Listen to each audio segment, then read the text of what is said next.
Hey guys, what's up? We're back with some more reactions after dark. I actually forgot to turn the mic on, so that's why there was like a second there that I wasn't saying anything. I bet we're back with some more rad videos. That is the acronym for this series. If you didn't realize that, reactions after dark (RAD). We are watching Angry Korean Son casually kills 6 people after fight with a bomb and got away with it by Rotten Mango. So I saw this one show up on my feed on YouTube, and I was like, wait, hold on. That's what we're watching. That's what we're gonna watch today. Because I didn't know what we were gonna do. I was thinking maybe about the K-pop group. I said that in the last video. The K-pop group that opened up like a club or something and then started trafficking people and selling drugs and all this other stuff. But I saw this and I was like, wait, I need to do this one instead. So here we are. Though obviously when we last left off, we did the one where all these like mega companies came together in a way that caused like 1,500 people plus to die, possibly even like several thousand to be injured slash have their lives changed because they put chemicals into a humidifier sanitizer and it ended up killing a lot of children and moms and whatnot. Though bouncing off that note, so to have nothing to do with that, we did hit 1,000 subscribers recently, which finally was able to do that. So thanks everyone who's been showing it for the rotten videos. Of course, it's just for people are just here for the rotten videos, right? They don't really care, but at least we've gotten to 1,000 subscribers. Though I'm assuming if you're new, you wouldn't really know this because I don't think people really pay attention to these kinds of things. Like they're not going and looking at back catalog or anything like that. But you might notice that my channel has 4,000 plus videos on it. Which you're like, wow, you put out a lot of videos. And yes, I am uploading 4 videos a day, every day for like quite a while. I was uploading even more than that when I was reacting to anime, I think, a few months ago before I got in trouble for that. So that's why I'm not reacting to anime anymore.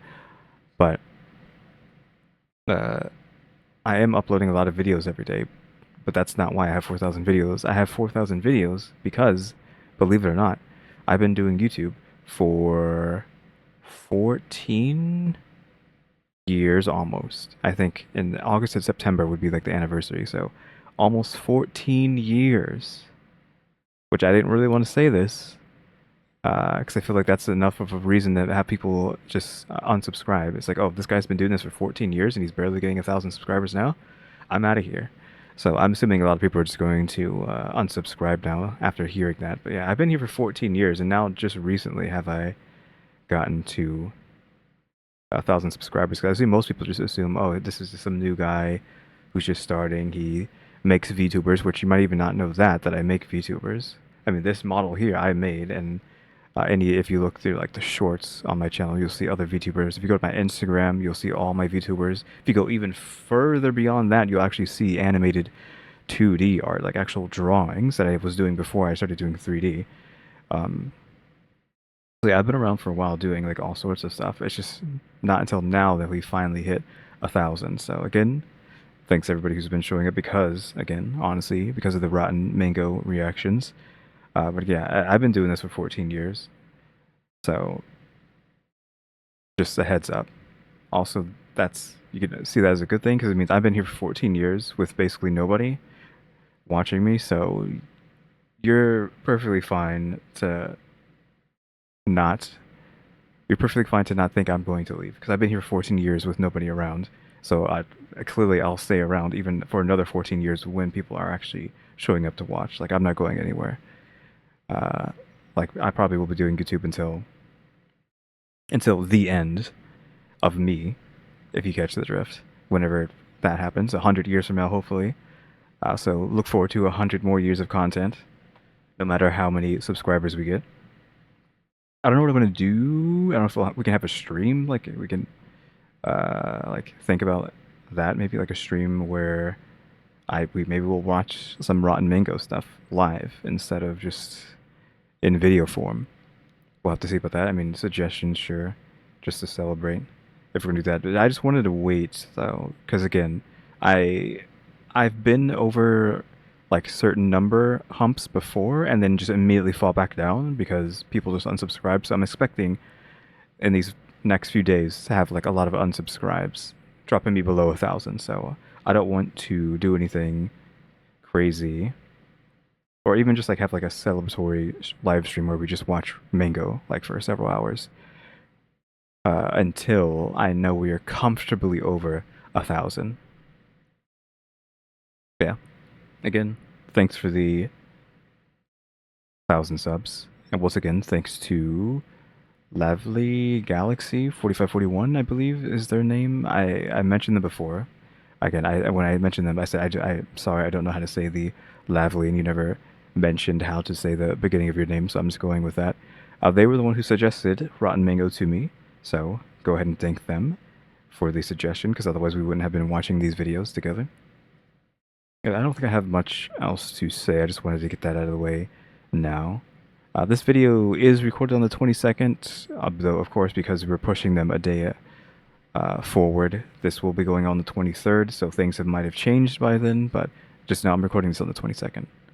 But I think I am good to just get into it, of course. As always, we do have the pen with us today, so if there's anything that needs to be pointed out, it will be pointed out.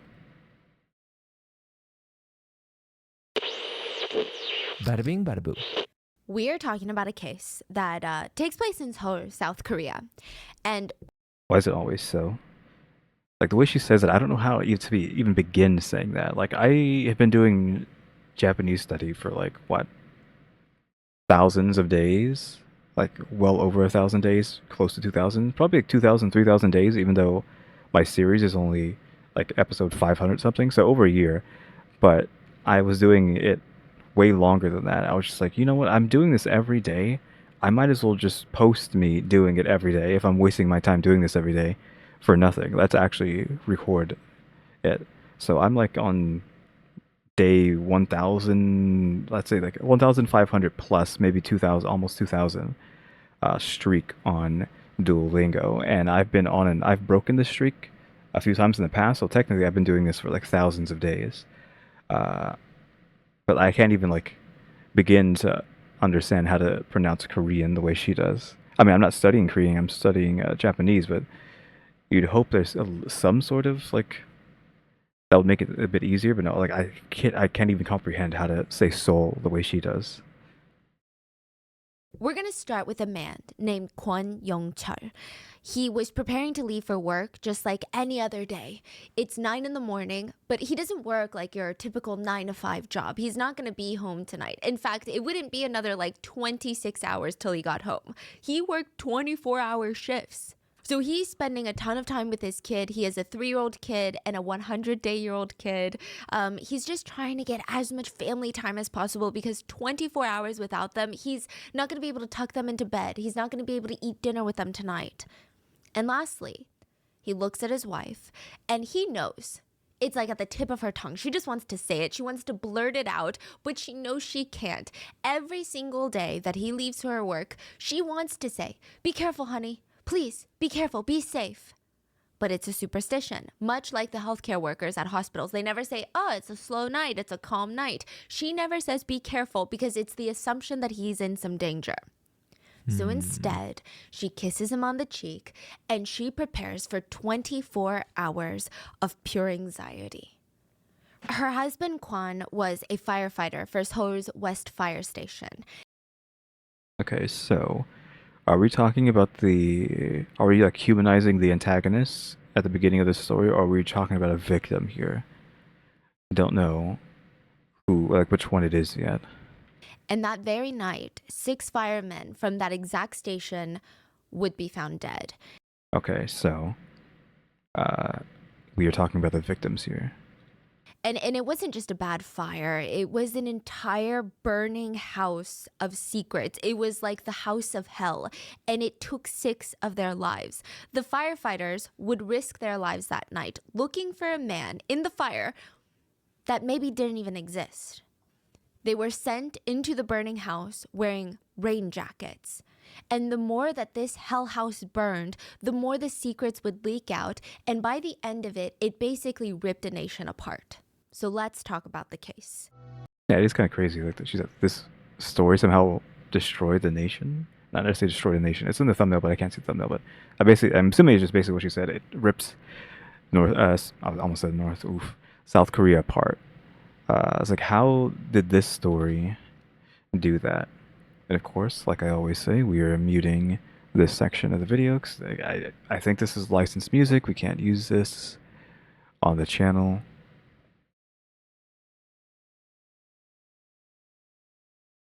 So we're just gonna mute that as usual.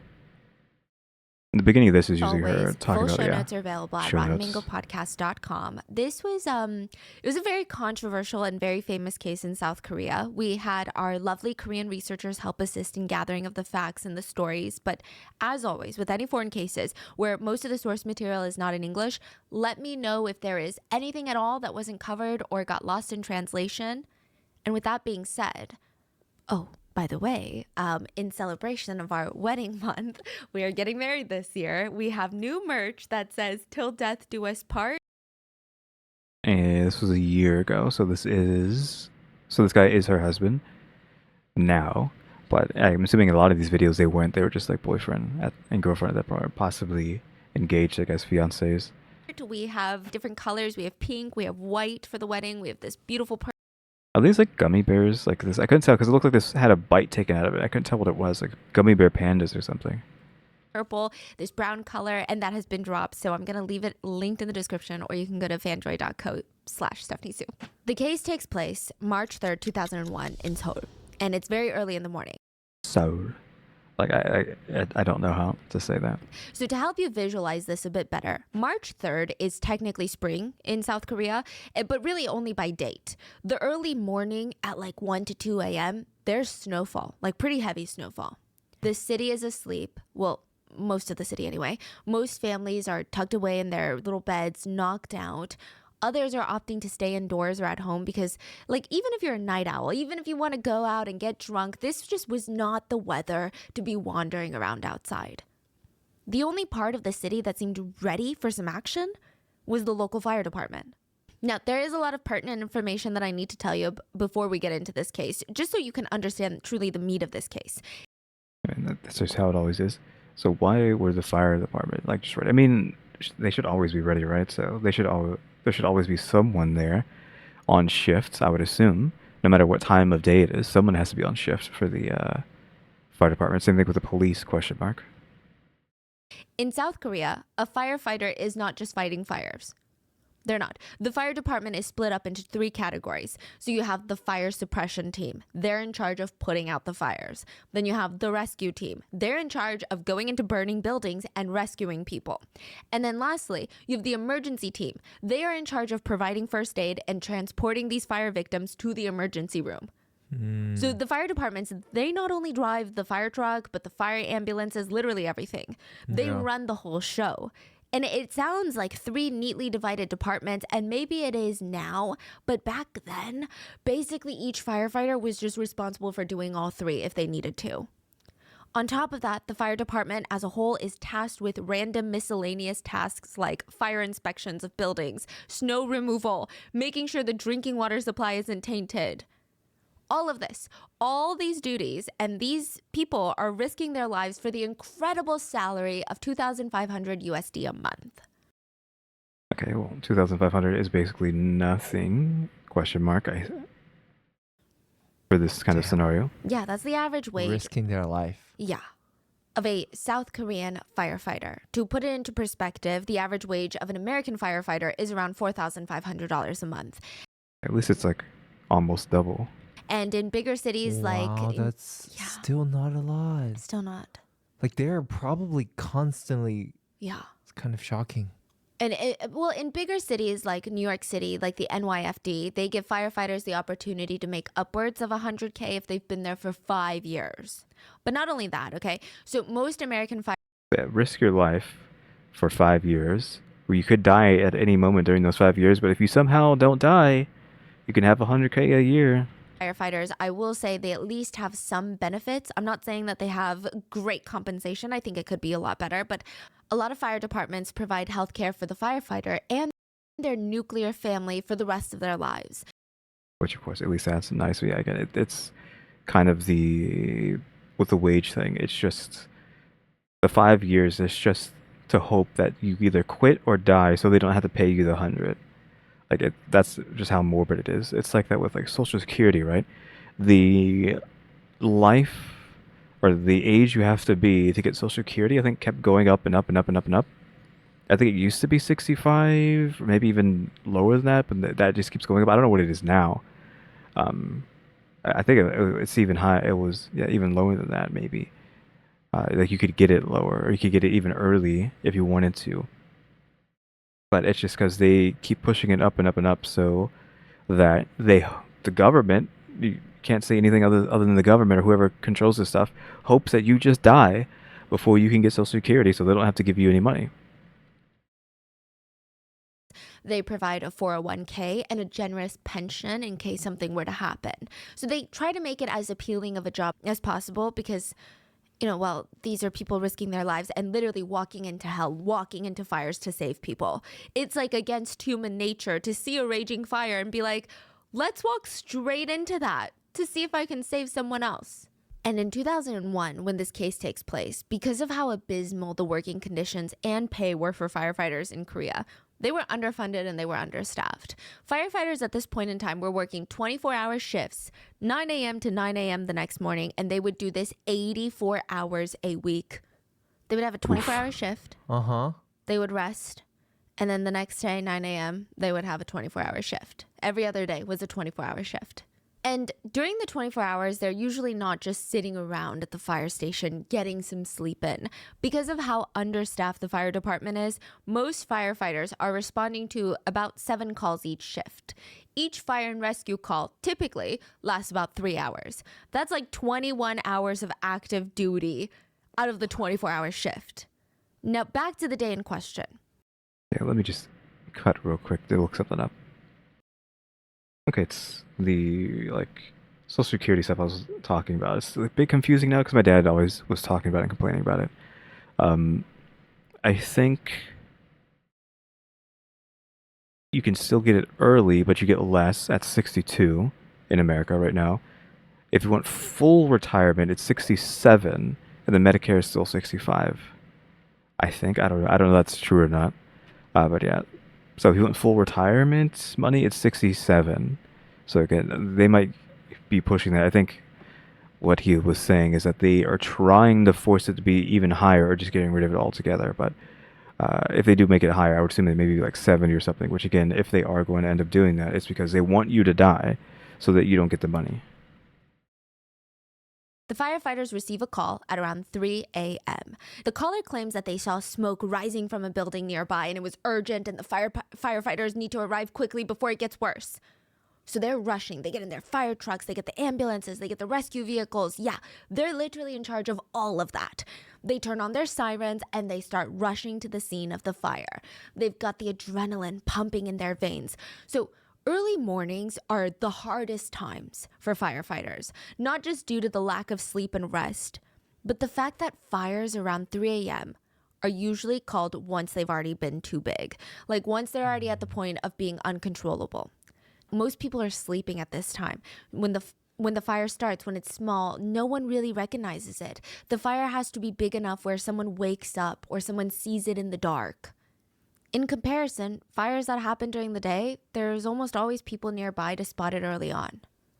So they're all on edge. They're rushing as fast as humanly possible to the scene. And when they get there, they're standing in front of the building with sweat dripping down their forehead, anxiety pulsing through them, and nothing. There's no fire. It's a false alarm. There was no fire. But just to be sure, they did a double check around the block. They checked all the surrounding buildings. They checked the air just in case maybe there's like a leak of some sort, a gas leak. And they Okay, so how did this guy kill these people? Because I wasn't expecting it to be not just what would you even call this? If they're dying from a fire, would it be manslaughter? Even though you didn't I feel like this is like even more detached than manslaughter. If you set a fire and people go in and if firefighters go in and die, is that manslaughter? Since if you weren't if that wasn't your intended purpose, I don't know. You could assume the sun set them on fire. I was thinking that the sun just killed 6 people by hand and got away with it, but no, I'm gonna assume he lit a building on fire and 6 firefighters died. They decided, nope, this is positively a false alarm. Now, none of them were upset about the false alarm. It happens. It doesn't happen too often, but it does happen. It's never a prank call or anything like that. It's typically a civilian being hypervigilant, and the firefighters would rather hypervigilant civilians looking for things rather than a bunch of people that don't look out for each other. So they pack up their truck, they start driving back to the station. And at 3:47 a.m., they're about 2 minutes away from their station. They hadn't made it back yet, okay? Another incoming call. The caller states, hurry, you have to come quick. There's a 2-story house that's engulfed in flames. Is it the same address? No. So they U-turn, turn on their sirens, and start rushing to the new call as fast as possible. Okay, Now, so look at that again. We have, this looks pretty far apart. Do we have the legend on the screen? We do not. So we don't have like the distance of things here, but these do seem to be pretty far-ish apart. Well, we have the little pin here, so I'm guessing this is where they needed to be, and this is where they ended up going for the first time around. Where is the fire station now? Can we actually see that? I don't know, because we're not necessarily looking for the fire station, unless that's a fire station. I don't know. Yeah, I don't know if the map would even show a fire station at this distance. It might just be in Korean too, so I wouldn't be able to know where it was anyways. U-turn, turn on their sirens, and start rushing to the new call as fast as possible. Now, a lot of the firefighters in the truck remember this feeling of not relief, but thankfulness, like a feeling of gratitude. They almost thought, thank God we didn't make it back to the station and gotten out of our trucks. I mean, yeah, we're trained to get into the trucks as fast as possible, but still, that's like still a minute to assemble everyone, get back into the truck, to pull out of the fire station. I mean, at least this way, we're still on the road. We still have all of our gear. We could In 2001, do they just have like a cell phone like device in the fire trucks? That would make sense to just be able to be communicating with people that are saying, hey, there's a fire here in real time. I don't know if they had that in 2001 though. save a few minutes. That tech. And a few minutes, when it comes to fires, you could save a few lives. So for us regular people, 2 minutes feels like nothing. To firefighters, it can mean saving a life or it can mean death. I think even with this information of how these firefighters felt about this call, you can see where their hearts are at. So, side note, they would head straight to the site of the fire, but another fire team was also dispatched from a different station. So they're all driving as fast as they can, gearing up for this. So there's 2 separate trucks going there. And I think the feeling, at least for the main truck that we're following, is, what are the odds that it's 2 false alarms? This one's probably real. So let's get ready. The first one was a false alarm. What are the odds? So these guys are going to be just running around town for ever, getting exhausted, and that's why they ended up dying, because once they actually make it to a real fire, they're all exhausted and actually can't do anything anymore. And that's the reason they died. This one feels even more real. They're racing, their adrenaline is pumping, and all of a sudden the fire truck screeches to a stop. She made a point in making that they're like exhausted and sweaty. The driver slams on the fire truck's brakes and everyone is looking up confused like, are we here? I don't see a fire. And for a split second, they just soak in, what the hell is going on? And it's freaking bad. This is the only entrance to the residential road to get to the 2-story house that's allegedly engulfed in flames. All of the roads are made so fire trucks can safely pass. There are no parking signs all over this residential road. Yet, both sides of the street are lined with illegally parked civilian cars. To be even more specific, the residential road was said to have been about 20 feet in width, which is why you're not allowed to park on either side of the road. But there were cars parked on both sides, parallel parked on both sides of this residential street. I mean, that's just people being people, right? I don't know if that's So both conspiracy sides are yet. not allowed parking, and there's cars on both sides. Lined up. Lined Oh up. my god. I mean, if they weren't getting punished, they're just going to keep doing it, right? So I'm just going to give you some mathematical perspective because I think it helps visualize. The street itself is about 20 feet wide. The average non-commercial vehicle is about 6.5 feet wide. And with both sides of the road filled with these parked cars, that means there's about 13 feet of road taken up. And that's if the civilian cars are parked literally right on the street curb on both sides, which I highly doubt. Uh-huh. Now you only have 7 feet of space in the middle of the road left.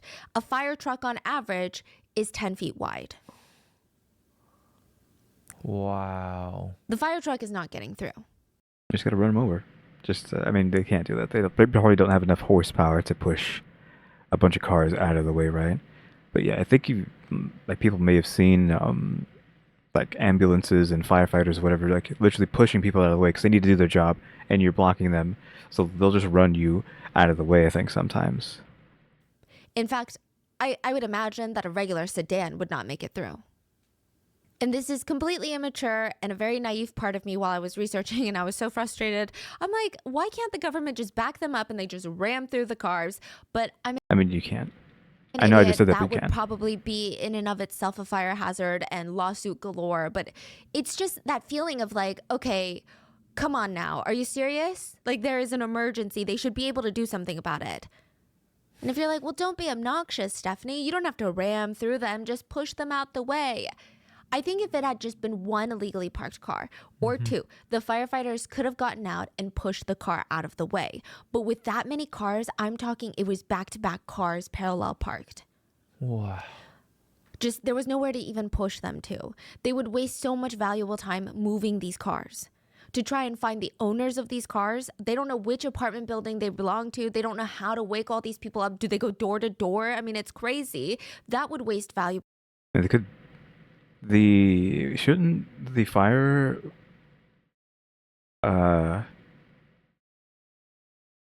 shouldn't the fire car have a loud horn on it? I mean, they just play that, wake everybody up in the area, forcing them to come outside, get on like a megaphone, and be like, "Hey, y'all need to get outside and move your cars."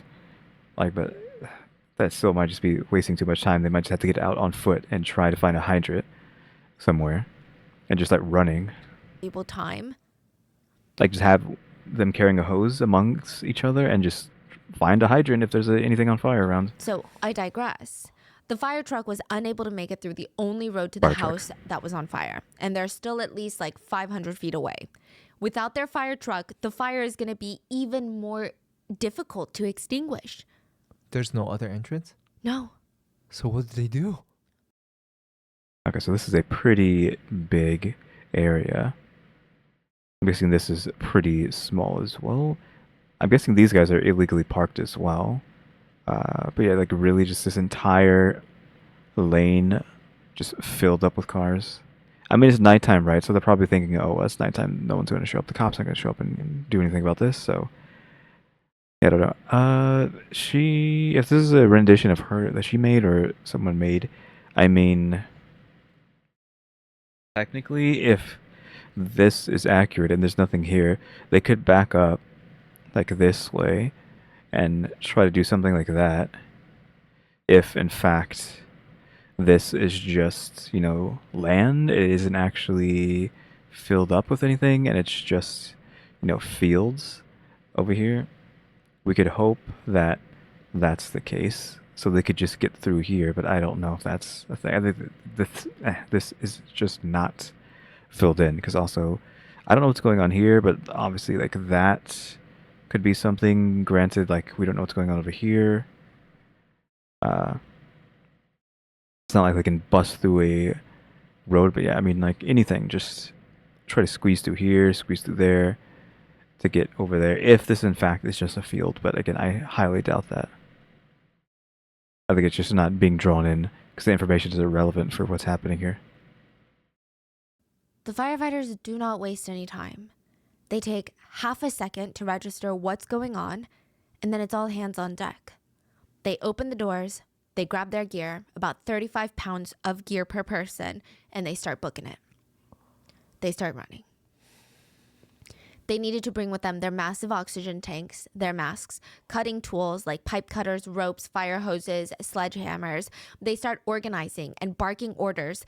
A few were tasked with finding the local fire hydrants on the street, avoid curved alleyways because that messes with the water pressure, and start connecting the long, impossibly heavy hoses to them and run them to this 2-story house. Start running with these massive hoses. Which, side note, the house on fire was so bad that they could see it from a distance. So they knew it wasn't a false alarm. Okay. That house is on fire. Like, we needed a confirmation of it, but yeah, you could just see it on fire. So yeah, this is actually on fire. This is the building. They would need all the help that they could get, but they couldn't even bring their trucks up to the house. I don't know how, but very quickly they're able. I wonder how much these people got fined for this, because I mean, 6 guys died, right, because of this. So these cars definitely, the owners of these cars definitely got fined a lot, I would assume, / hope. To attach 12 fire hoses to the fire hydrants, bring it to the house, and the fire was as bad as it gets. It was a 30-year-old house, 2 floors, and the flames coming out of this house were angry, bright red flames jumping out of the windows already. The house looked like it was the sun. The whole city was dark and asleep, and this house was burning bright. Which firefighters actually consider this stage as the peak danger level of a fire. If you arrive at a house and you see that the blaze is already coming out of the windows, it typically means everything inside has already been burnt to a crisp, and the fire is just like hungry for more things to consume and to eat. I mean, if it's like one window, it's different, but I'm talking like every window. There's just flames coming out. It's completely scorched the inside, and it's just trying to get something new. The toxic fumes in the air inside the house would probably be at its max. It would be nearly impossible to breathe inside of there, much less withstand the heat and the fire, and the chance of rescue and survival in these conditions would be so incredibly low, so incredibly dangerous. And this is where everything starts going wrong. I'm wondering if the son in the scenario that we don't know about yet is the one who set the cars up. That would be crazy. Like, how did you get so many cars like this? A group of civilians had already gathered outside. Of course. This 2-story home was basically a converted duplex. So the landlady, she is a 66-year-old ajumma who lives on the first floor with her 32-year-old son. On the second floor, she rented it out to a family of tenants. Now, they made it out safely. Neighbors had also come out to see what was going on, and a woman pushes through the crowd. She's the 66-year-old homeowner, and she looks like she's about to have a complete and utter mental breakdown. She's latching onto the firefighters, grabbing onto them, crying at them, pleading with them. She's screaming, my son is still in the house. Please, you have to go save him. My son is in there. The firefighters look at each other. It wasn't even a question. They were going in. So they turn, they face the house on fire, and they run into it without a second thought. They knew the rate of survival inside that house. I mean, her son was probably dead. It's like slim to none. Yeah, but they probably think, well, we can at least get the body, right? Before it gets turned into complete char. Wouldn't we go to invent just suits that just completely negate fire in this kind of scenario? I guess we need a whole lot. Like, let's just go on like a hard tangent here for a second. We need exoskeletons that can like tank a like building falling on you, so they can just like lock into place, and you can just wait for your teammates or rescue to come get you, so that the building actually can't kill you by it falling on you, because the exoskeleton can just hold all that weight.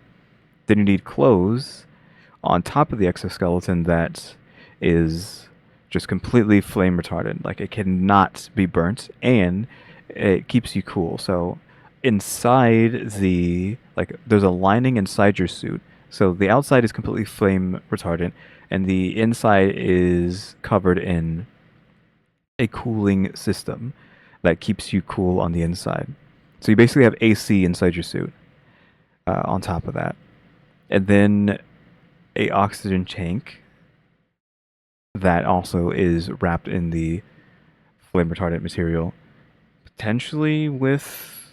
You would need the exoskeleton to be on the outside of that too, just so it wouldn't be punctured. And you would have to make this stuff really. Well, you don't even need to make any of this stuff lightweight. The exoskeleton is doing all the heavy lifting, right?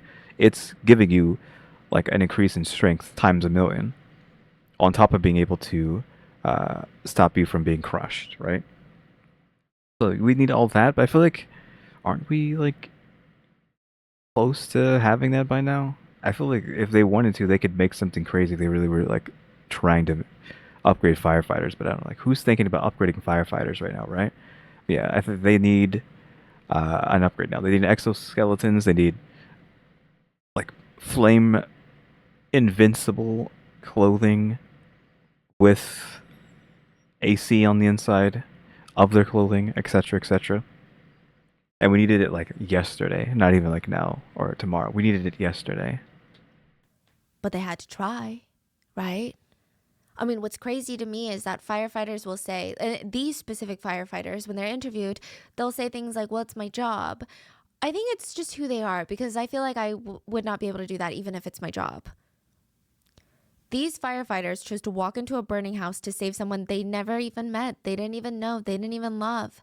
And how do you even describe a person like that? So once the firefighters are inside the house, they can't see anything. Everything was like a thick cloud of ash and smoke. And they have a fire suppression team with them. They have the fire rescue team with them. So they're basically moving as a unit. They would have a couple of the firemen hosing down so that none of them are getting burned. And then they would go and look for the sun, look for any signs of life. Everything was like a thick cloud of ash and smoke. And they had these headlamps, but it did nothing. It wasn't just dark. There was like a literal cloud of toxic fumes that had taken over the entirety of the house. The visibility was said to be about 2 feet away from their face. At 2 feet, I mean that's basically nothing, right? Also, back on into our like sci-fi firefighter suit, I think we'd probably need a lot of oxygen, but maybe you'd somehow able to. Okay, we don't need oxygen tanks. We need 2 tanks. We need two machines. One machine takes in the uh, horrendous air that it's you're breathing in, not breathing in, but it takes it in, uh, cleans it, like purifies it to perfection, and then feeds it back to you. So you can just breathe forever. Forever. You don't need a tank. You probably have a tank on the suit that could hold some of the purified air, and then once that tank's full, like there would be a system on the tank that would know when it's the tank's full, and then it would stop purifying the air and feed. It would just be feeding you from the tank until it got down past a point, and it would start filling that tank back up, and then just keeps doing that over and over again with the toxic air. And then you need a second.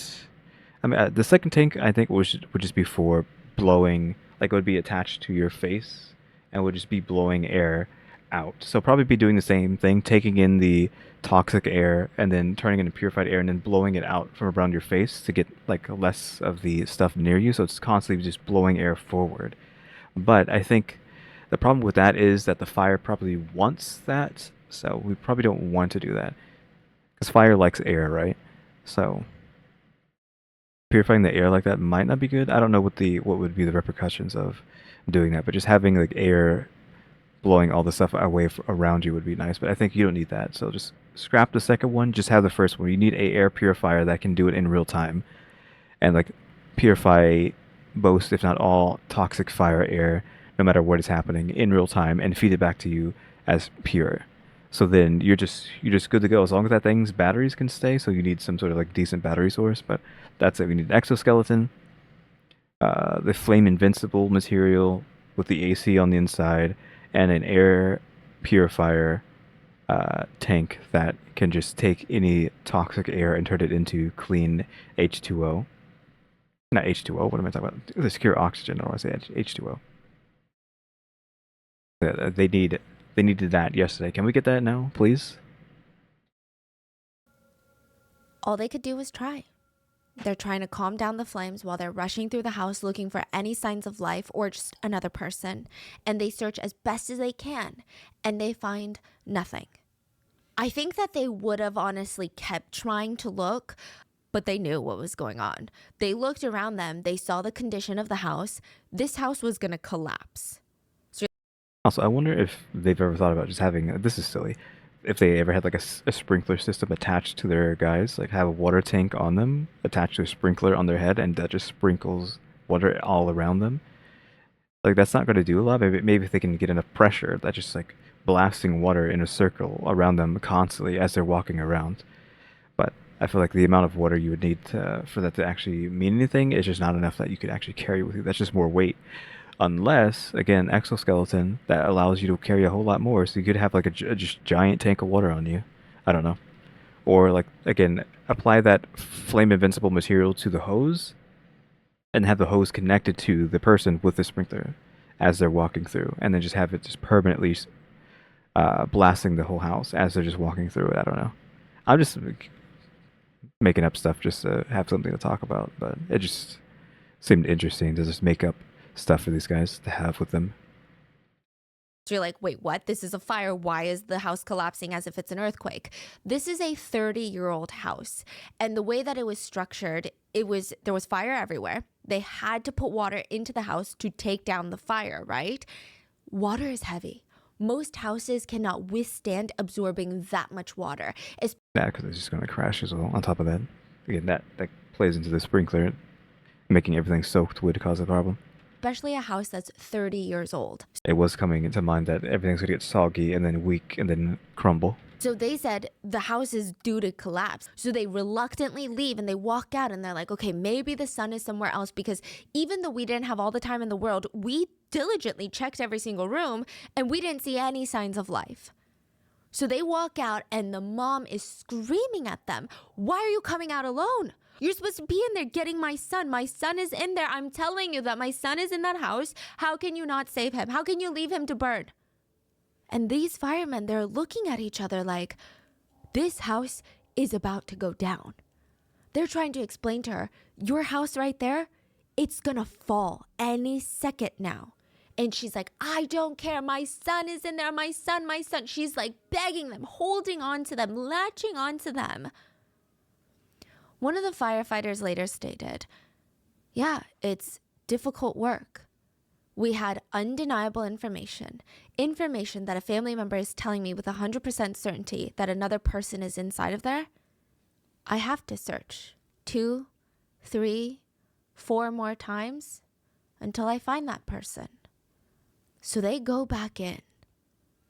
They search even more thoroughly this time. They comb through every single room, every single bathroom, checking the floors, the corners. Maybe the son was hiding to protect himself from the smoke and the flames. One of the firefighters, the one from the beginning of the story, Kwon, he said that he was going to go outside and check if the building had an underground boiler room. This would... Okay, so he's leaving the building, which means the building's going to collapse because she said 6 out of the 7 would be dead. So he's the 7th one who got to live, clearly, right? So he's stepping out for the fraction of a second it took that building to collapse, probably. Would help maybe control the fire, but also maybe the son had managed to get there from inside the house. So he went out of the house and Gate and stairs. And steps down into kind of like this underground basement step. And at 4:11 a.m., just moments after he stepped down, there was a boom, followed by a series of gut-wrenching noises. Firefighter Kwon was knocked out very briefly, unconscious. He wakes up, he's dazed, and he gets up from like that 2-basement step. He saw the sky. He saw the houses nearby. He saw everything. The 2-story house that had been the center of the whole neighborhood on fire was now at the height of his hip. It had been completely flattened. It had collapsed on itself. Just fell. He's outside. Yeah. It was basically pancaked. And everything and Is the everyone... fire still going on though? So most of the fire had been extinguished, but the problem is the toxic fumes are still in there. Uh-huh. And everything and everyone inside were now trapped in rubble, like just a giant pile of concrete. Who's in there? 10 firefighters, the son. So like 11 people. Well, son allegedly. Saddest part of all of this is that the firefighters, again, knew that this house was probably going to collapse, but they still had to search for the son. They Because there's 10 inside, which means 4 of them at least inside got to live. knew that this was an older building. It most likely would never withstand all the water that it was absorbing. But still, firefighter Kwan said that he cannot explain the utter horror that he felt when he saw that building at his hip height, hip level. And all of his fellow firefighters, his friends, they were under there. He suffered a massive injury to his shoulder because he was like next to the house when it pancaked. So of course there's going to be debris, there's going to be things that hit him. He was knocked unconscious briefly, but he goes straight to work. He tears the injury in his shoulder even more, but he doesn't care. He screams out into the middle of the night, "Where are you? Are you in there? Where are you?" The remaining firefighters that had not gone inside the house, they immediately called for backup to the local fire stations. It was 4:11 a.m. and soon 250 firefighters from all over the country, from at least 11 different fire stations, would leave their hoses. They would leave their fire gear on the side. They would grab their shovels and hammers, and they would use their bare hands, breaking off almost all their fingernails, cutting up their palms, using any and all brute strength they had left after a 20-hour shift to try and save their fellow firefighters. Any machinery to dig into concrete was too big to get past the illegally parked cars. Wait, that's also an issue. We forgot about that. I mean, all the firefighters trying to get into this area too. Like, if we have 200 something firefighters, that means a lot of trucks have to roll up, and now there's just a huge pack of trucks lining up further and further and further and further back, and that's even further, or how much even further they have to walk to this building, run to this building. None of the fire trucks made it past. I think they were able to get one smaller work truck past, but it was just not effective in the situation they were facing. Most of the firefighters didn't directly know the firefighters trapped inside, at least not personally, but they knew what they had all sacrificed for this job. They knew what their families had endured, all the countless sleepless nights worrying about these firemen. They knew the struggles that they had been through, and just that will to make it out alive, not even for yourself, but for the sake of your loved ones. And in the pitch black night with the snow falling on them, they dug and they dug and they dug. And just to emphasize the state of disaster right now, this building, it is a 30-year-old house and there is a lot of wood involved, but it's not some shack or wooden cabin that kind of folded in on itself. The building is filled with concrete, metal, other heavy materials. It was 2 stories tall. Even just the weight of furniture alone would have been something that could be fatal. And that's not considering the actual composition of the house. Even just the chances of having a metal pole, pipe, or anything sharp impale you, or the chance that you're crushed by the sheer weight of something. I mean, there's also electrical wires that are probably exposed now and running water. Nothing is off the table of what's going on to those that are trapped underneath this house. Not to mention, this is right after a fire that was at its peak. Whatever small pockets of air that are under the rubble is beyond toxic. The firefighters did have their oxygen tanks, but they run out after 25 minutes. Here is the bigger problem.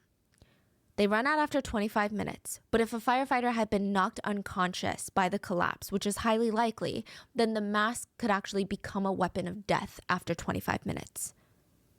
If they still have it on, they're suffocating? it will become equally toxic and dangerous since you will be breathing in your own carbon dioxide. 250 firefighters from all over the area were gathering to help with the rescue. And at 4:30, they're able to get a single truck in through the roads. But the firefighters don't care. They keep digging. There were 10 firefighters trapped in the rubble along with the homeowner's son. And they all had the same thought. I have to get my colleagues out, even if I do it with my bare hands. Like I said, there were machines that existed that could get the firefighters probably out quicker, that could help move the rubble faster, that could help break the concrete, but these machines would be too big to make it down the road because, again, the illegally parked cars. And every second counted, so they just kept going. I can't even imagine the trauma for the firefighters, both under the rubble, but also on top, trying so desperately to save the others. I mean, I think the feeling is you want to rescue those who have given their lives into rescuing others. So for 50 minutes, the firefighters dig and dig and dig, and suddenly a firefighter starts screaming, and they could see through the crack Kim Chul-hong's face, a fireman. He didn't appear conscious, and so they start frantically moving as much as the rubble as possible, and they finally pull him out. They slip off his mask, and it feels like eternity. And they're waiting in silence, and in that cold air, they see a little bit of that, like, you know, when it's cold and you're... She's talking about he's breathing because they can see the mist coming out, like the cold fog coming out of his face because of how cold it is. breathing, you can see Yes. a little bit. He's breathing a little bit. So they rush him to the hospital, and this gives the firefighters the strength they need to continue. Oh, hold on, I need to check something. I just remembered. They had no idea if he was going to wake up in the hospital, but he was breathing, even a little bit. I was gonna say deaths. What is there Japanese on the top of this? There's like a life, and then there's the word death there, or die. Out of the 10, there were I a think that few was a word life. firefighters that I made couldn't it see out it. earlier because they were near the edges of the house when it collapsed. So they were not really buried fully under the house. If they were like half buried, or maybe only half their bodies were buried, if that makes sense. But there were 6 more firefighters. Nobody knew where in the house they were when the house collapsed. So Kwon, the firefighter from the boiler room, he feels this renewed sense of hope, and he just starts breaking more concrete with his sledgehammer. They dug in locations that would yield the highest chance of survival, so near the basement. The plan was to drill down a giant hole by hand. They were just going at it in the concrete, in a circle, trying to drill a hole into the concrete so that was just big enough for one person without their oxygen tank. One person would go down and try and find the others. At around 5:47 a.m., Lee Sung-chun, we'll call him Lee, he arrived at the scene. He was in charge of the rescue team. He said it was heartbreaking. He said they went in there and everyone was silently working because nobody was speaking unless it was to periodically call out to ask if their friends or colleagues were there. Can you hear me? Are you there? We're coming to get you. Don't worry.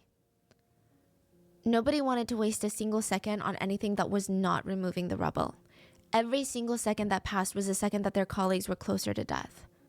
And he said he looked around once and he just saw the snow falling so heavily, but nobody even registered it. They were all drenched in sweat. They all had like hot tears rolling down their faces. And all he could think constantly as he's digging was, I wish I had something faster. This needs to be faster. After 2 hours since the collapse, the hole had been made. A small hole to the basement had been dug.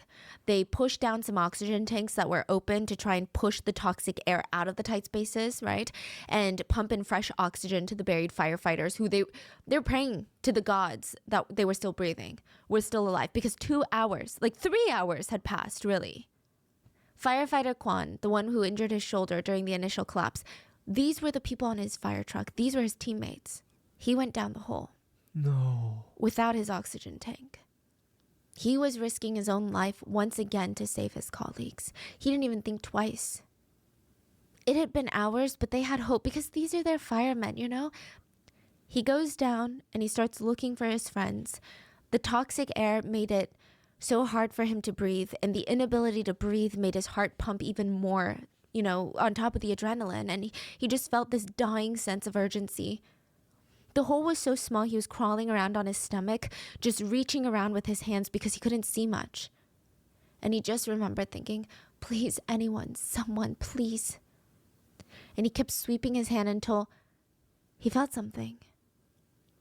At 7:34 a.m., he touches the arm of firefighter Lee Seung-gi. He would be the second firefighter saved. Wait, there's still 8 more in there? Yeah. When they pulled him up, they realized that he had taken off his own mask, meaning he must not have been unconscious for that long.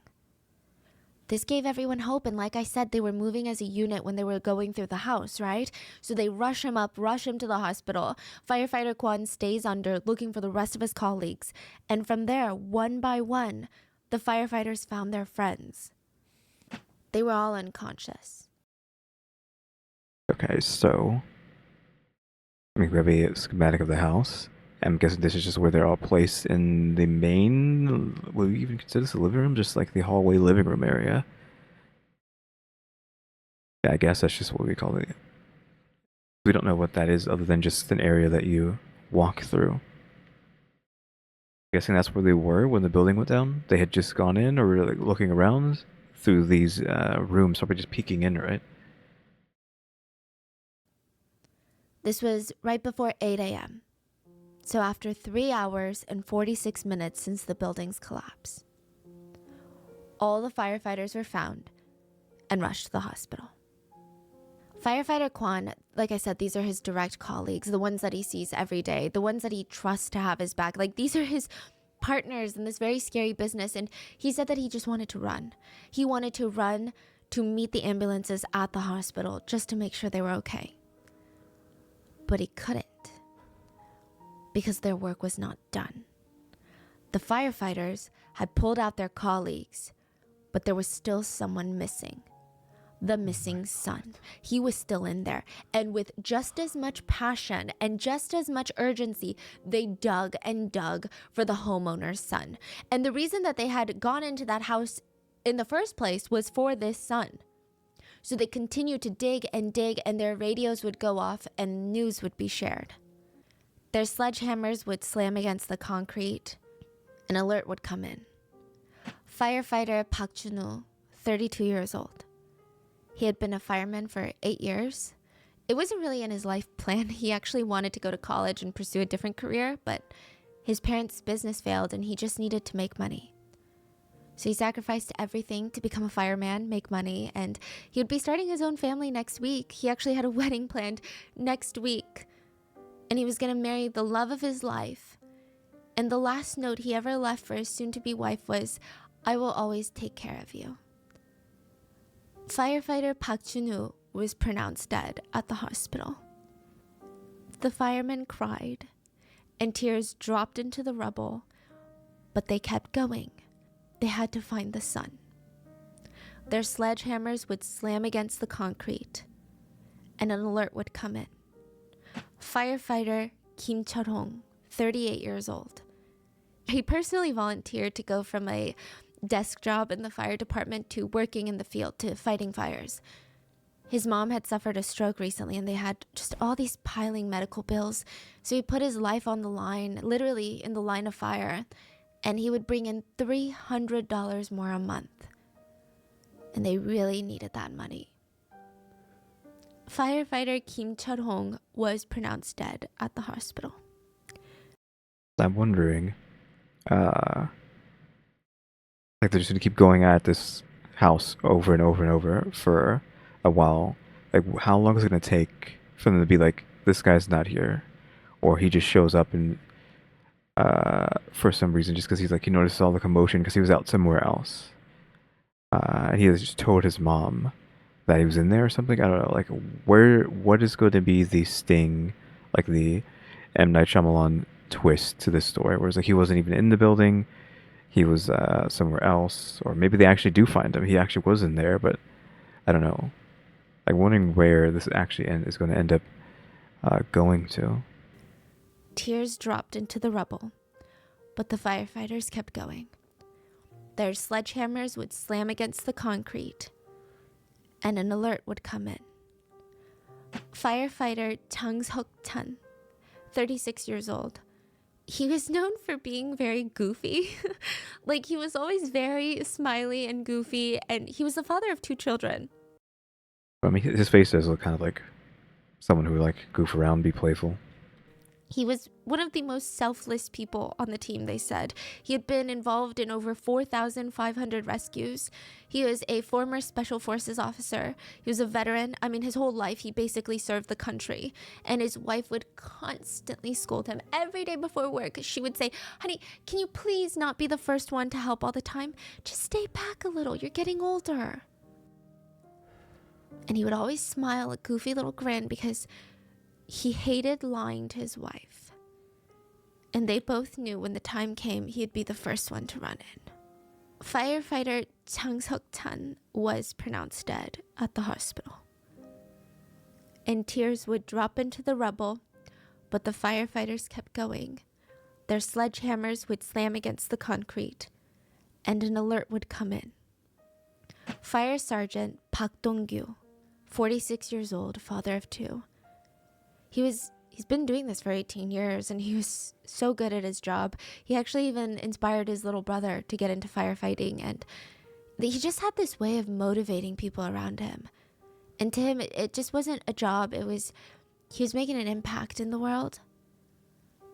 Fire Sergeant Park Dong-gyu was pronounced dead at the hospital. Tears would drop into the rubble, but the firefighters kept going. They had one more person to find. Their sledgehammers would slam against the concrete, and an alert would come in. Firefighter Park Sang-ok, 34 years old, father of a 3-year-old daughter. He was a really big family guy. He was so excited. He was telling everyone at the fire station how he finally saved up enough money to move his entire family into a bigger house that spring. He was excited to give his elderly parents a bit more space so they could feel more rested and feel more settled. And his colleagues always poked fun at him because no matter how busy he got, no matter how tired he was, he always called his wife 2 to 3 times a day. And everyone teased him for being so obsessed with his wife, but they all secretly respected him. They all know what it's like to have a loved one that's nervously waiting at home. Firefighter Park Sang-ok was pronounced dead at the hospital. And tears would fall into the rubble, but the firefighters kept going. Their sledgehammers would slam against the concrete. An alert would come in. Firefighter Kim Gi-seok, 44 years old, father of 2. His love for firefighting was out of this world. He was a former Marine before this, and when he wasn't working or spending time with family, he was so poetic. He wrote poetry.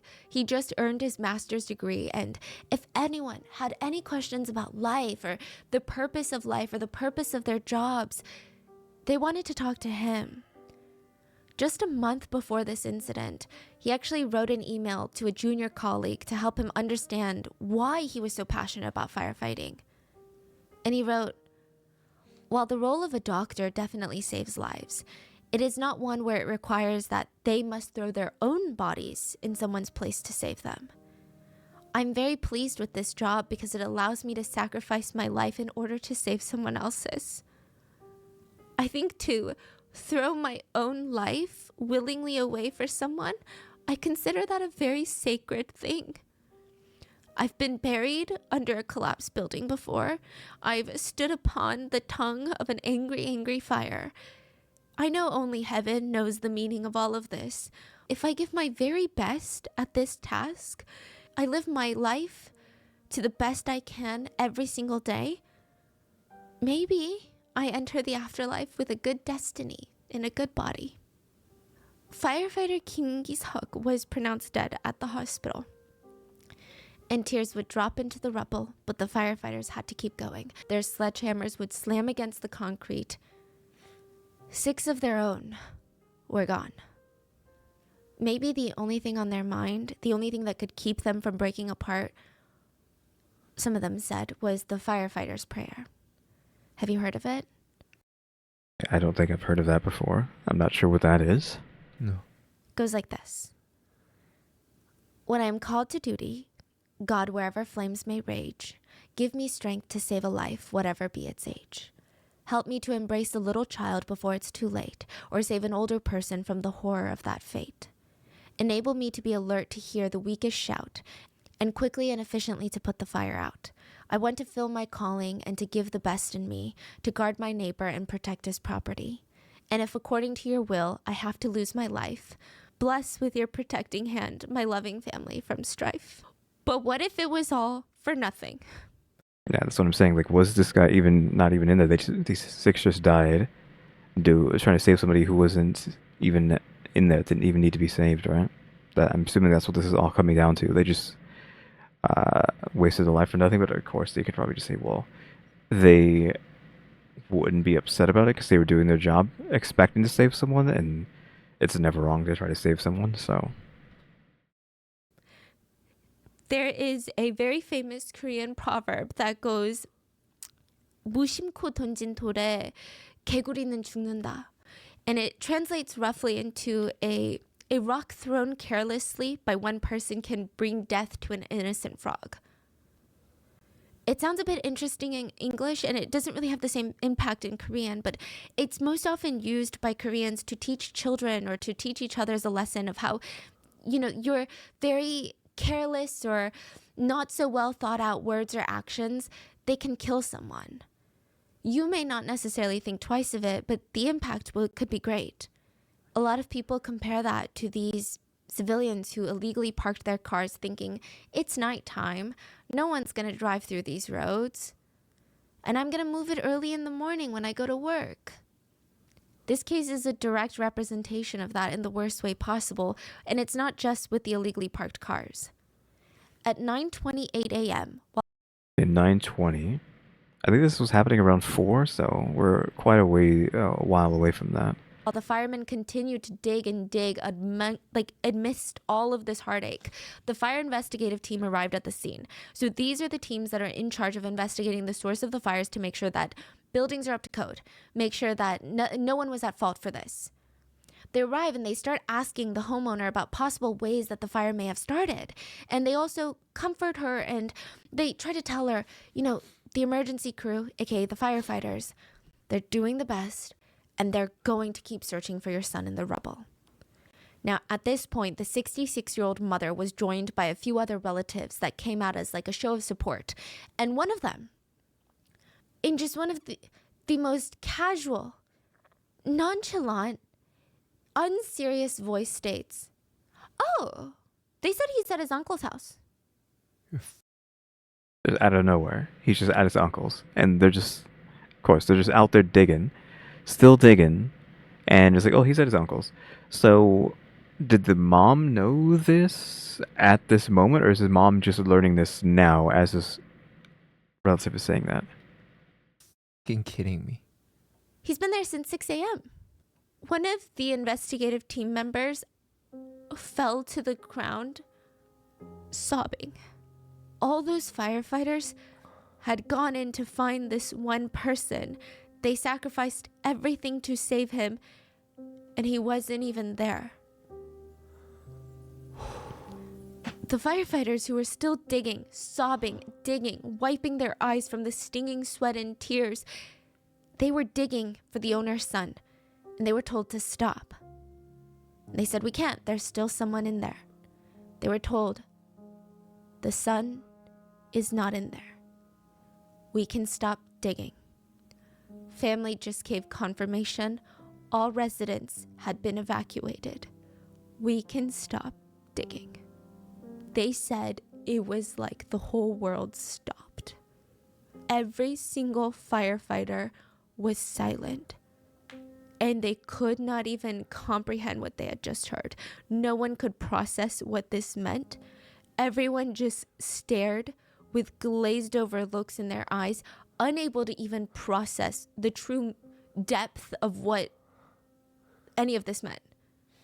Firefighter Kwan, the one with the injured shoulder, he said in that moment, 진짜 어이가 없는 거죠. 한마디로. Koreans have this way of, it's almost like a laugh, a smile, because it's the utter and total lack of reasoning. It's just utter and total disbelief.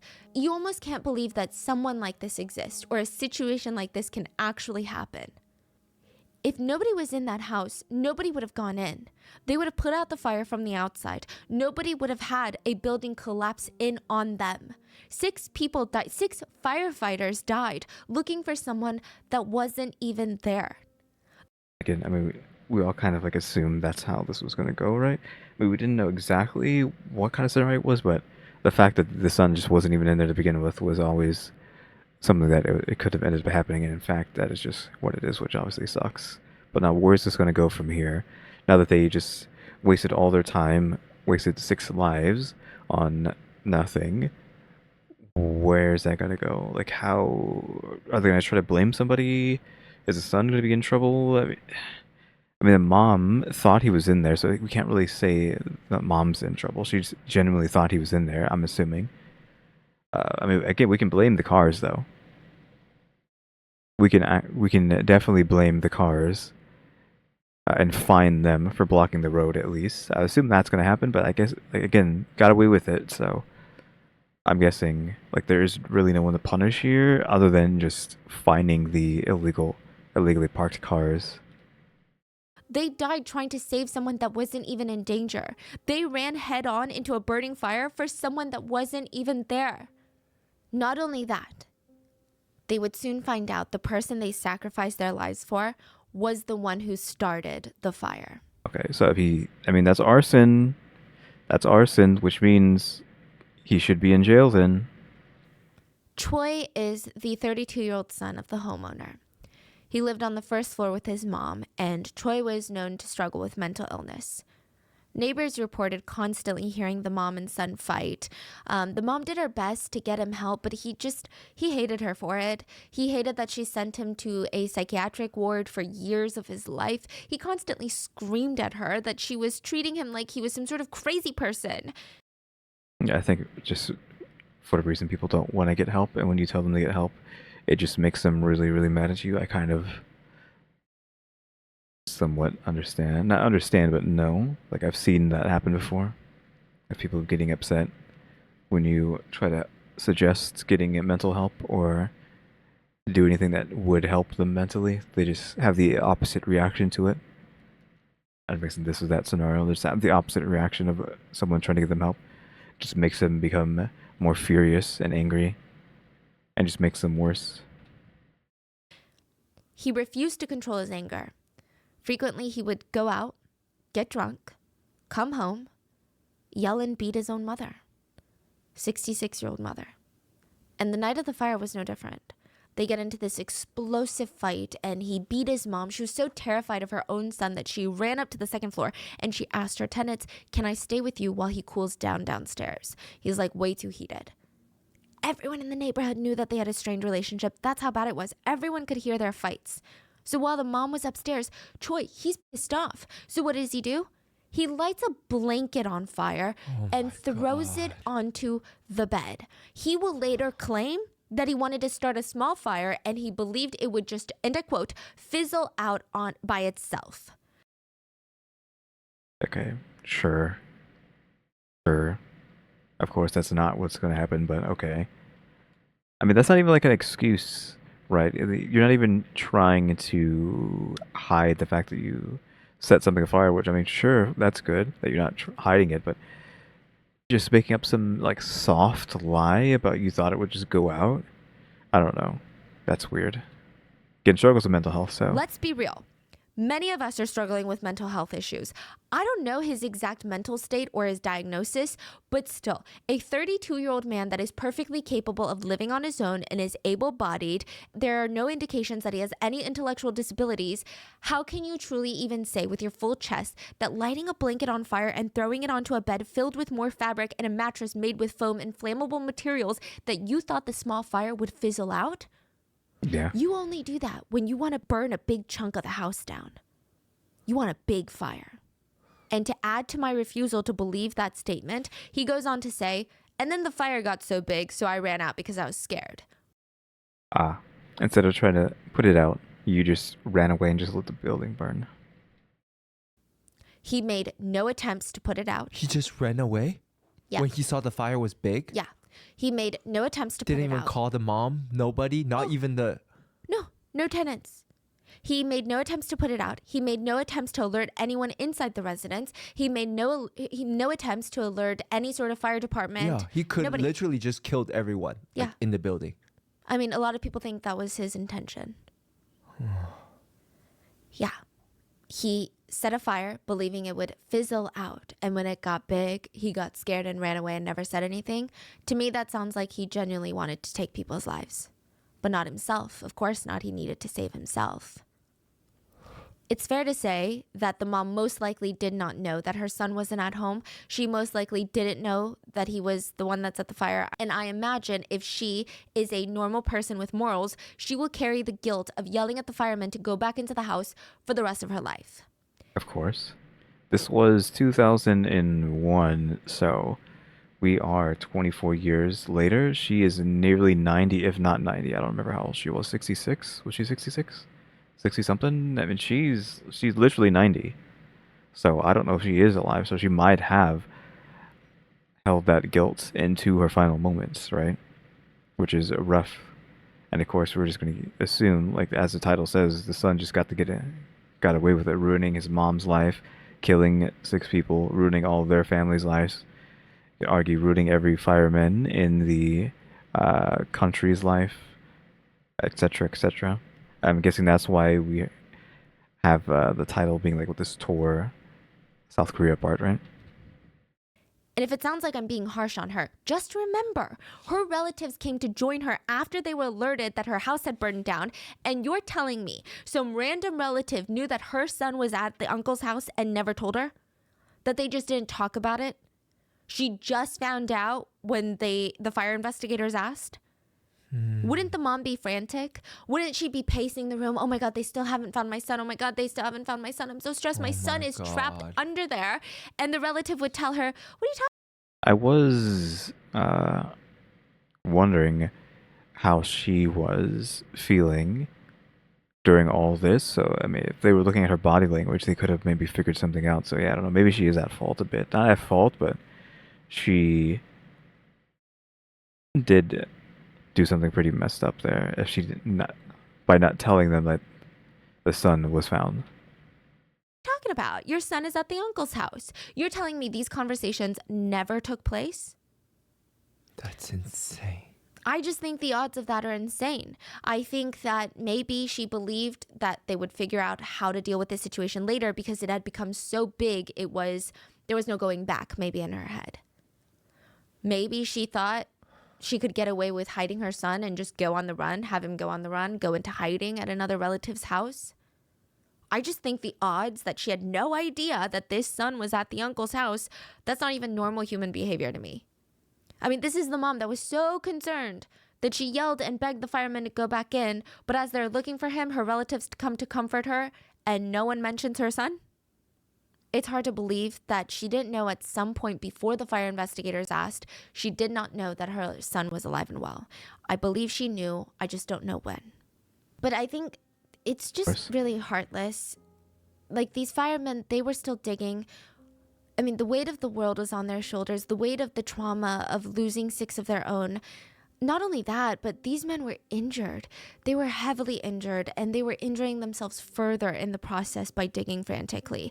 Every second could have made a difference to say something. And she didn't. Regardless, 32-year-old Choi is a full-grown adult. He is a 32-year-old man. His fire did not only damage his home and property, but it took lives. Yeah, it's arson, and arson that ended up killing 6 people. How did he get away with it? March 5th, 2001, a joint funeral was held for all 6 firefighters. Fire station staff, city staff, citizens, over 30,000 civilians paid their respects at the firefighters' memorial. And do you remember firefighter Park Dong-gyu? He inspired his little brother to be a firefighter. Mm-hmm. And at the funeral, his brother said a few words for him, and he said, "Hyung, don't be a firefighter in heaven. Pick a different job so you can get some rest."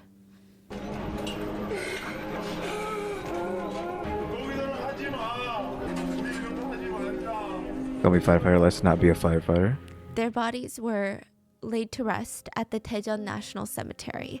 It is a cemetery reserved for those who have given the ultimate sacrifice for others and for the nation. The same day, Choi was arrested for arson and causing bodily harm and building damage, but not for the loss of lives, not for murder. He was arrested, but he was given an anger-inducing sentence. The court stated that since he had been hospitalized 3 times in the past for mental illness, he would get a reduced sentence of just 5 years in prison. Okay, 5. I was expecting like 1. He would have been released in 2006. We don't have any updates because Korea has some pretty strict privacy laws. We don't have much updates of his current situation or status, and we have no idea what he's doing out there. Out of all the firefighters that were pulled from that collapsed building, that were like fully in the building, not the ones that were half buried, not saying that their trauma was not comparable, but only one survived, Lee Seung-gi. He sustained brain damage in addition to lower body paralysis. He was left bedridden for a very long time, and he has no memory of that day. He said he lost that memory. Way. He said he met with the families of his lost colleagues, and he just feels so much burden and guilt. He feels like he's responsible. His survivor guilt is really bad. And he said that if he were ever lucky enough to go to heaven and to see his former colleagues, he would ask them, "잘 지냈냐? You been well?" And he said he just lives for the moment to see them again. And when he was asked, what would he do if the same situation were to arise? And he said, "Well, I have to go in." "Why? You knew the building was going to collapse." "Yeah, because I'm a firefighter." Same situation were to arise, I need to go in. Firefighters are already risking their own lives to save people that they don't even know, and we as a whole do not value their lives. And if you're like, "Don't club me into it, I'm right there with everyone else. Like, we should value their lives. What the heck?" Okay, maybe civilians do, but does the government? So this case I mean, the government doesn't care about anybody. We've already come to that conclusion, especially in the South Korean cases, whereas the government is just incompetent and can't do anything and is negligent and doesn't care about anybody, doesn't care about humans. But again, that's just every government, right? exposed a lot of things that were wrong. First, the illegally parked cars. Why were police not enforcing these parking laws? There is a reason that these laws exist. And what is the point of the law if you don't enforce it? Then it's just a nice request. Yeah, that's what I was saying very early on about the cars being parked there. They're parked there because they were never punished. They haven't been punished, so they can just keep doing it. Nobody's being punished, so there is basically no punishment. There's no fear in being punished. Not only did this cause more time for the firefighters to get to the fire, had they gotten there sooner, maybe they could have been out by the time the building collapsed. Or when the firefighters were trapped under the rubble, they were unable to get machinery to help dig them out. That could have saved firefighter lives. But because the illegally parked cars, neither of those things were able to come true. Instead, firefighters spent hours digging their colleagues out with their own bare hands. But that's not even the end. I wish it was the end. I wish the problem was Troy and some illegally parked cars. But yeah, we still have a bit to go, like 10 minutes actually. But the problem is so deep. Netizens started looking into fire departments in South Korea after this incident, and they just wanted to know, first of all, how much are these people getting paid to do the jobs that nobody wants to do? And they were getting paid next to nothing. On top of that, fire departments in Korea were so severely underfunded. Police departments, emergency departments, these are like the counterparts of fire departments. They were receiving much more funding than the fire department. Police departments also received adequate medical care. They had paid time off. They had recovery time off. They had therapy, physically and mental therapy. They were always fully equipped with gear on the job. They also were not severely understaffed. Firefighters, on the other hand, they had no medical benefits. That doesn't make any sense. Hello? No medical benefits? When you're literally basically dying all day long? compared to the other jobs that were just listed? Hello? They had no therapy, no physical treatment, no medical benefits. In Korea, there are hospitals that are dedicated for police officers, for soldiers, like we have veterans hospitals here in the US. There are no hospitals, well, there were no hospitals for firefighters. They were understaffed, overloaded with work, and in 2001, just to give you a little bit of a comparison, the whole country of America, because I know that there's some bigger cities and some smaller towns, but on average, America had about one firefighter for every 280 residents. Korea's firefighter ratio was one firefighter for every 2,000 people. They could not afford to not work. Not just to pay their own bills, but they worked 24-hour shifts, nearly 90 hours a week, and they received no support.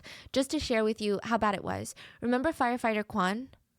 Mm-hmm. A picture went crazy in South Korea because the collapsing of the house injured his shoulder. And for hours, he used that injured shoulder to dig his colleagues out. These are his colleagues. These are his partners. He just lost 6 of them. He climbed into a hole, inhaled toxic fumes for God knows how long to try and save these people, and none of them really survived.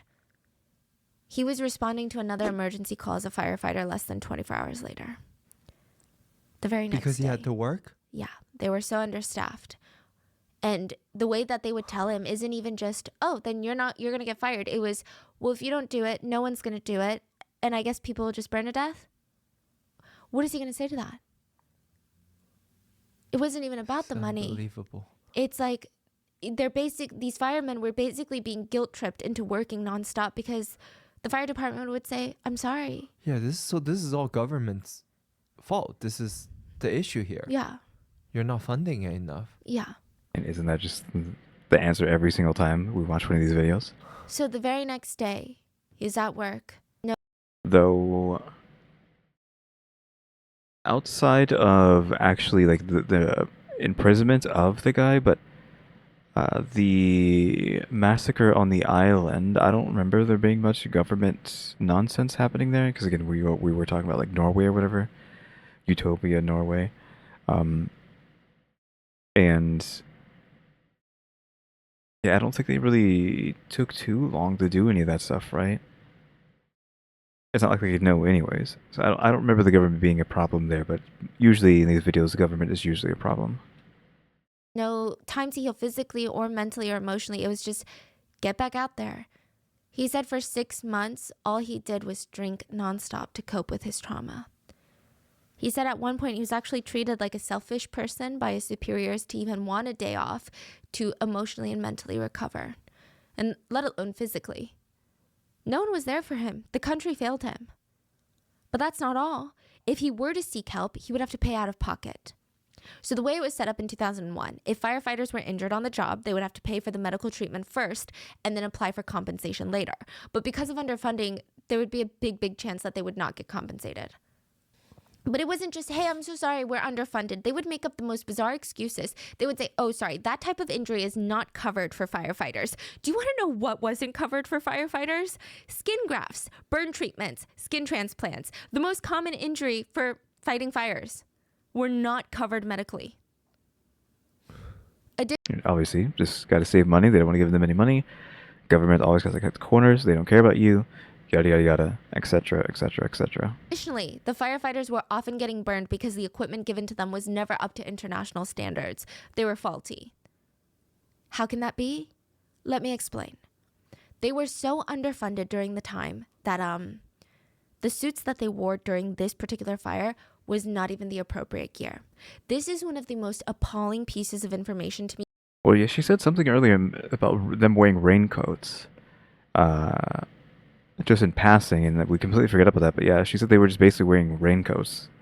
Because you would think it's like the most basic common sense factor about what a firefighter would need to fight a fire. A protective fire suit that repels fire and repels the heat of the fire. That's what you imagine, right? Mm-hmm. That's not what they were wearing. They were wearing waterproof suits. Yeah, she said raincoat, but it's like waterproof. Really? When we're dealing with fire, who cares about them being waterproof? Yeah, they literally just were wearing raincoats. What? What is waterproof? Like raincoat? Basically, waterproof suits.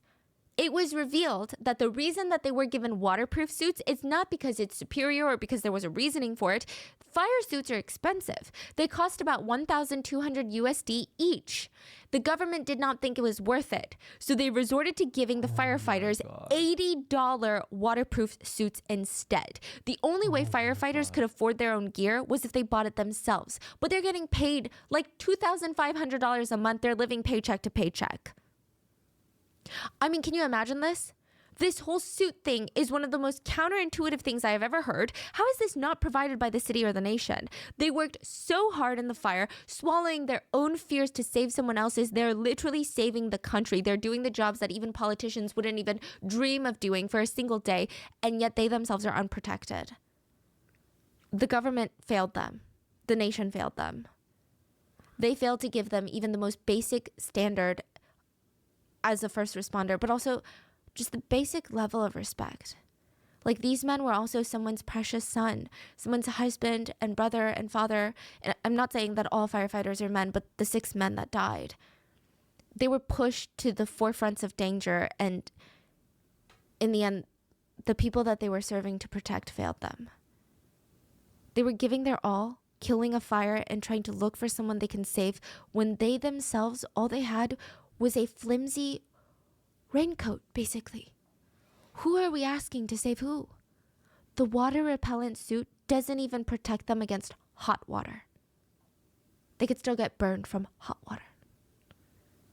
I mean, it was only $80, right? So that makes sense.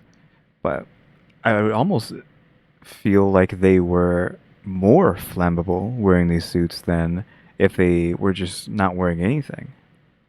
Let alone a fire.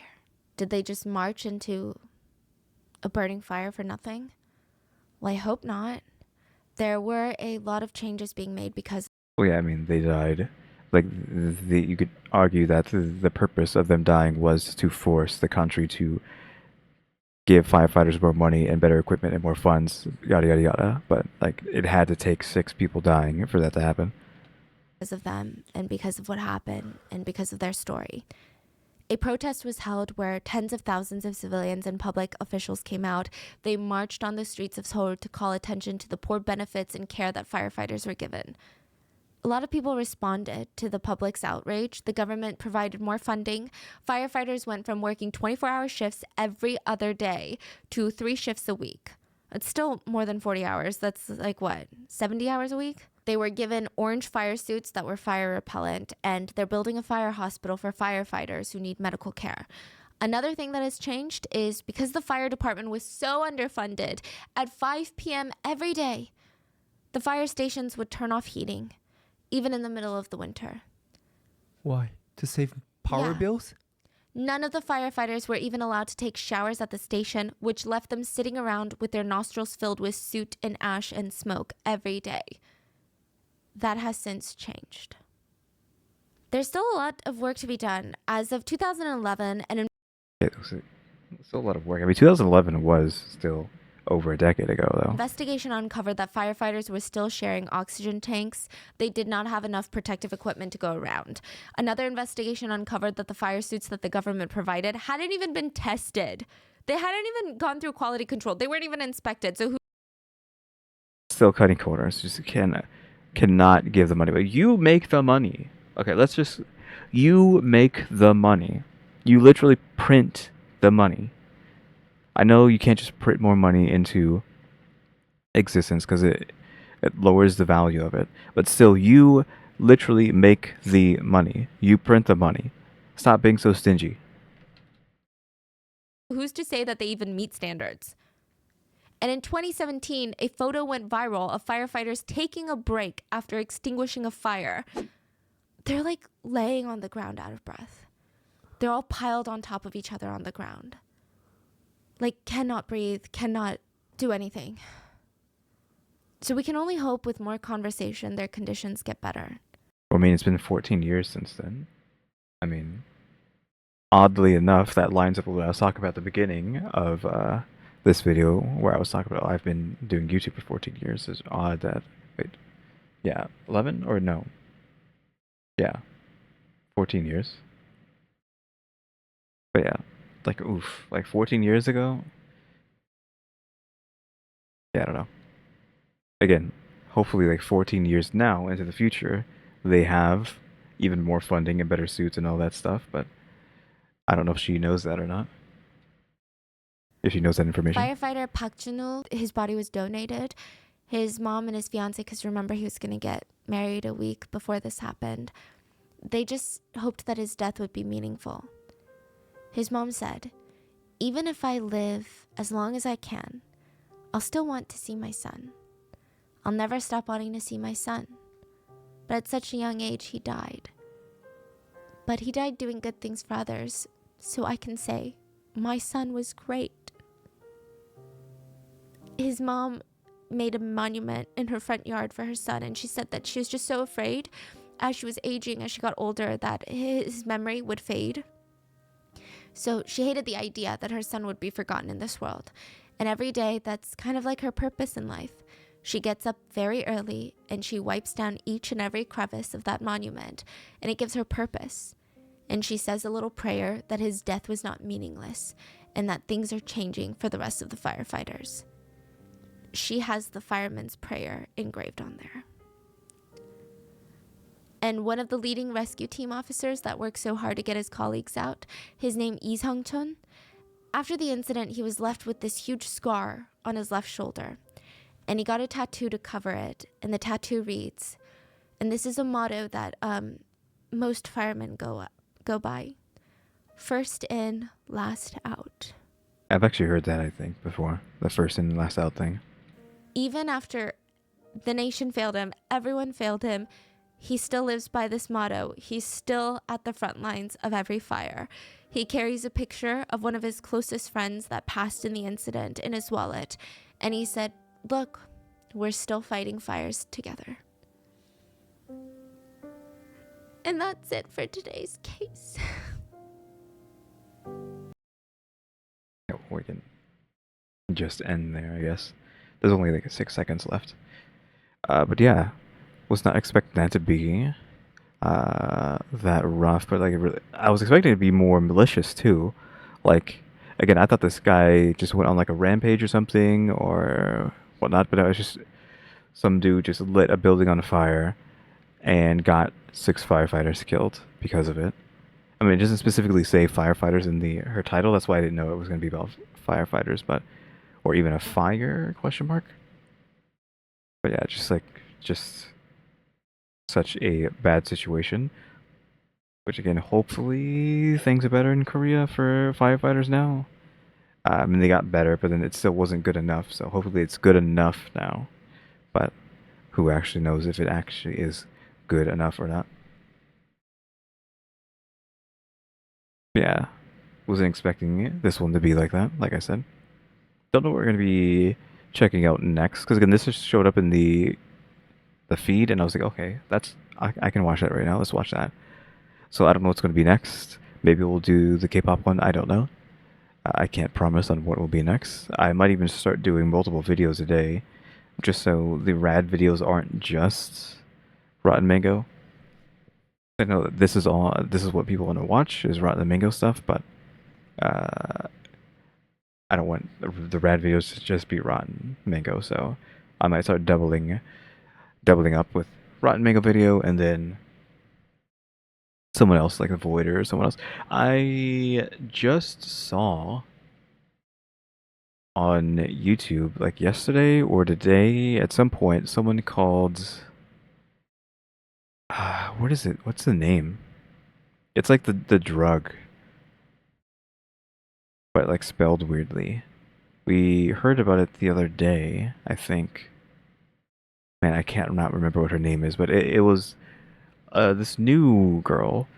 She apparently started like a year ago. She has less. She doesn't have that many videos. She has 3 videos, but they are like Crowley and The Void and Masquerade kind of videos. So we could check her out as well. What is the drug that's in? That's like really there's like a crisis for it right now. So whatever that's called, I think. Like Oxy was in trouble for it, I think. when she was talking about the Oxy, all the things that Oxy is gotten up to, they were in trouble. I mean, I could just pause and look through my history and see what is. I guess I should do that just so we know for the future. You know who I'm talking about. All right, yeah, her name is Opium, so that's what I was. I could not think of that word. It's her name's Opium, Opium, I think is what it is. Yeah, again, she has 3 videos. She does stuff like this. I don't know if she's actually going to keep doing videos because, like, again, she's only done 3 videos in a year, uh, so very spaced out. But we could at least check out one of them. Maybe I'll just end up doing one of those videos today. Who knows? Maybe that Opium video will go up after this one. We'll have to see. But guys, thanks for watching. Remember to buy my stickers to think about becoming a member or subscribe if you haven't subscribed because we're working on watch time and subscribers and if we with them now as well. And shout out to the members, EmmyStarr and RaleyDrew. Yeah, again, thanks for 1,000 subscribers. We hit 1,000. That's all I kind of wanted to do. When I was talking early at the very beginning of this episode about finally hitting 1,000 after 14 years, I'm pretty sure when I first started YouTube, that was my only goal, was to hit 1,000. And now 14 years later, here we are finally hitting that goal. So I don't have any goals after that. I just wanted to hit 1,000, hit 1,000, and so we're just good. I don't need any more than that. I just needed the 1,000. Of course, everybody always wants more than that, but I've already hit my YouTube goal, so I mean, it only took 14 years, but we finally did it. So yeah, guys, thanks for watching. Tune to the next episode. Like, subscribe, comment. With ado, see ya.